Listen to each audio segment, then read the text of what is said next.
Capítulo 11, o juízo de Deus contra os chefes do povo.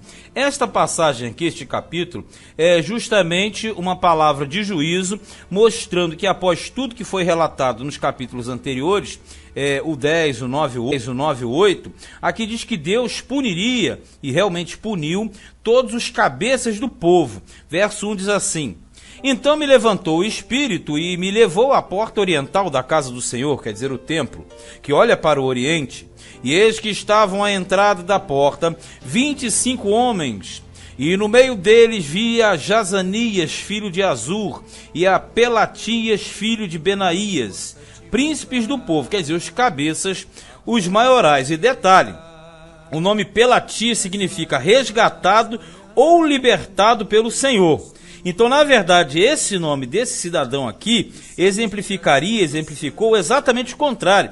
Ao invés dele ser resgatado e libertado, ele vai funcionar como símbolo de que aquilo não aconteceria. Veja no verso 2. E disse-me: filho do homem, estes são os homens que pensam na perversidade e dão ímpio conselho nesta cidade, os quais dizem: não está próximo o tempo de edificar casas. Esta cidade é a panela e nós a carne.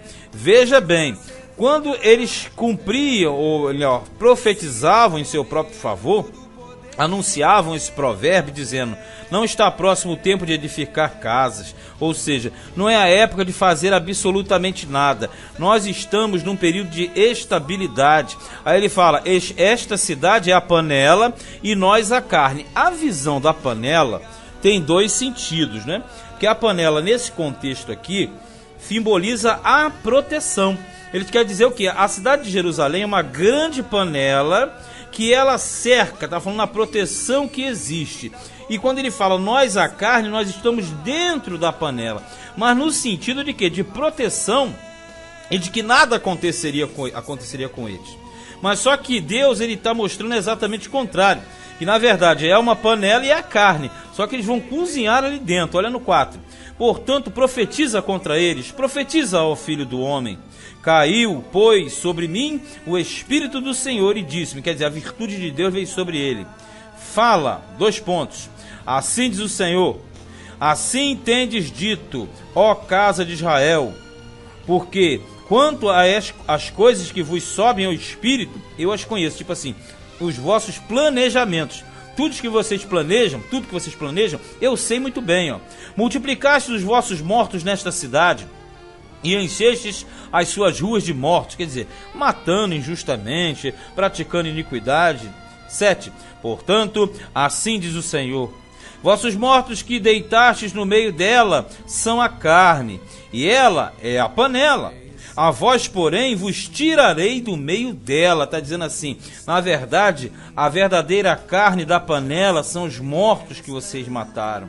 Vocês é que sentenciaram esse povo. Temestes a espada, e a espada trarei sobre vós, diz o Senhor. E vos farei sair do meio dela, e vos entregarei na mão de estranhos, e exercerei os meus juízos entre vós. Ou seja, vocês acham que estão protegidos dentro dessa panela? Eu vou tirá-los dessa panela e entregar nas mãos dos estranhos, dos estrangeiros. 10.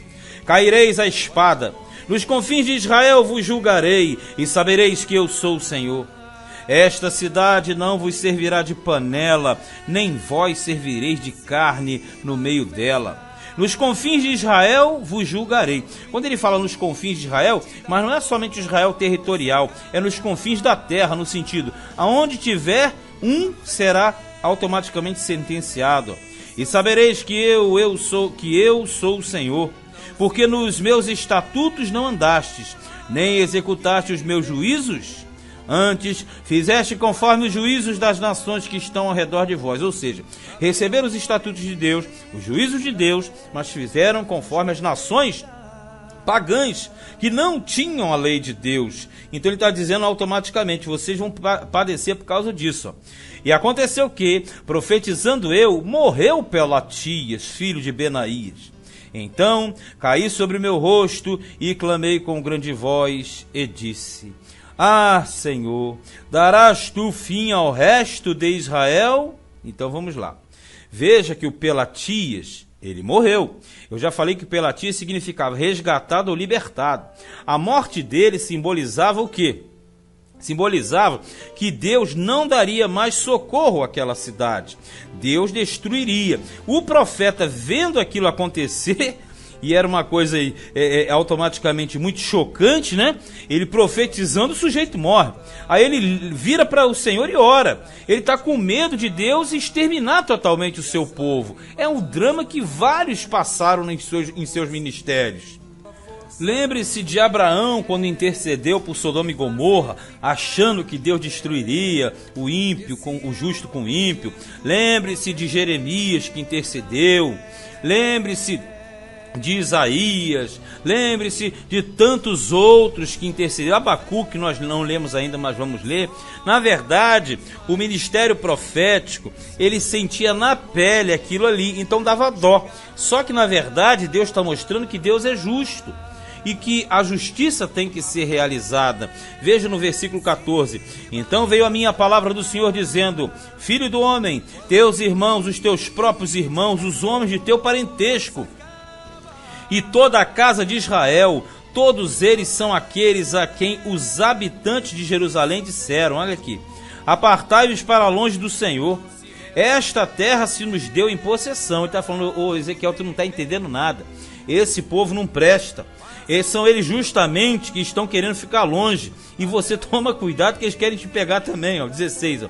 Portanto dize, assim diz o Senhor, Senhor no caso, ainda que os lancei para longe entre as nações e ainda que os espalhei pelas terras, todavia lhes servirei de santuário, por um pouco de tempo nas terras para onde foram. Vamos entender aqui, que aqui tem algo interessantíssimo. Olha só, ele diz: ô Ezequiel, fica tranquilo, eu lancei esse povo pelas terras, mas na verdade eu espalhei, mas eu vou trazer de volta. Mas ele fala: eu servirei de santuário. É mais ou menos o seguinte: a glória que saiu de Jerusalém, que saiu do templo, ela se espalha pelo mundo, porque o povo de Deus está espalhado pelo mundo. Por isso que ele fala: eu servirei de santuário, eu lhes serei por santuário. Aí ele fala: por um pouco de tempo. Claro que esse pouco de tempo, Deus, não é um tempo humano, porque Deus trabalha no Kairos e o homem no Cronos. Nas terras para onde foram, quer dizer, foram espalhados pelo mundo. 17. Portanto dize, assim diz o Senhor: hei de ajuntar-vos do meio dos povos, e vos recolherei das terras para onde fostes lançados, e vos darei a terra de Israel. Sabe qual é a promessa aqui? É uma promessa de restauração total. Não é uma promessa somente de volta do cativeiro. É uma restauração final que só acontecerá com a volta de Cristo e a instauração do milênio. 18. E virão ali e tirarão dela todas as suas coisas detestáveis e todas as suas abominações. Quer dizer, tudo aquilo que o povo de Deus acumulou e acumula ao longo dos séculos serão automaticamente retirados do meio do povo dele. É um faxinão, um super faxinão. Verso 19, e lhe darei o mesmo coração, veja, e um espírito novo porei dentro deles. Ele está falando aqui do mesmo assunto que Jeremias trata no capítulo 31, versículo 31 também. É aquela questão da nova aliança. Ele fala: e tirarei da sua carne o coração de pedra, e lhes darei um coração de carne. Então ele está dizendo que vai dar um espírito novo, porque biblicamente falando, espírito e coração tem a ver, porque simbolizam o homem interior, a natureza interior. Então ele está fazendo uma alusão ao novo pacto em Cristo Jesus. 20. Para que andem nos meus estatutos e guardem os meus juízos e os executem, e eles serão meu povo e eu serei o seu Deus. Isso cumpriu-se em parte sobre a igreja na primeira vinda de Cristo, e há de cumprir-se sobre Israel e as nações na segunda vinda de Cristo. 21.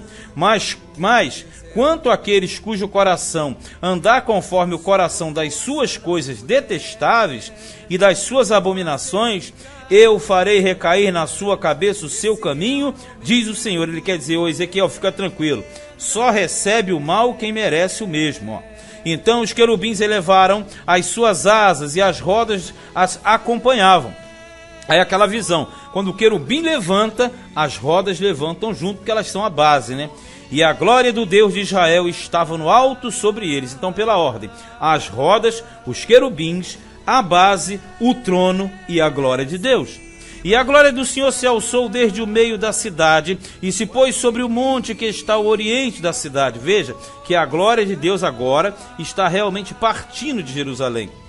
Depois o Espírito me levantou e me levou em visão a Caldeia, quer dizer, a Babilônia, para os do cativeiro. E se foi de mim a visão que eu tinha visto. Olha, então ele ficou perturbado, mas ao mesmo tempo ele teve um certo esclarecimento. Claro que ele não entendia tudo, porque a questão das informações para ele não tinha o valor que tem para nós. Nós compreendemos tudo, porque nós já temos o plano perfeito consumado. Para eles não dava para entender absolutamente nada. 25. E falei aos do cativeiro todas as coisas que o Senhor me tinha mostrado. Veja que essa situação é o seguinte: ele foi arrebatado em espírito no 8. Então 8, 9, 10 e 11, tudo isso ele teve como sentido de anúncio, de prenúncio para o povo. Então no 8 Deus mostrou para ele as abominações, no 9 mostrou o castigo, no 10 a visão dos querubins saindo, e no 11 ele fala do juízo que vai cumprir, mas já promete o retorno. Então aqui findam-se as visões de Ezequiel no arrebatamento que ele teve. Quando chegar no 12, aí ele vai passar a descrever para os que estão no cativeiro justamente tudo aquilo que foi passado pelo Senhor para ele em visão. E aí nós veremos com detalhes no capítulo 12. Mas este foi o livro de Ezequiel, capítulo de número 11.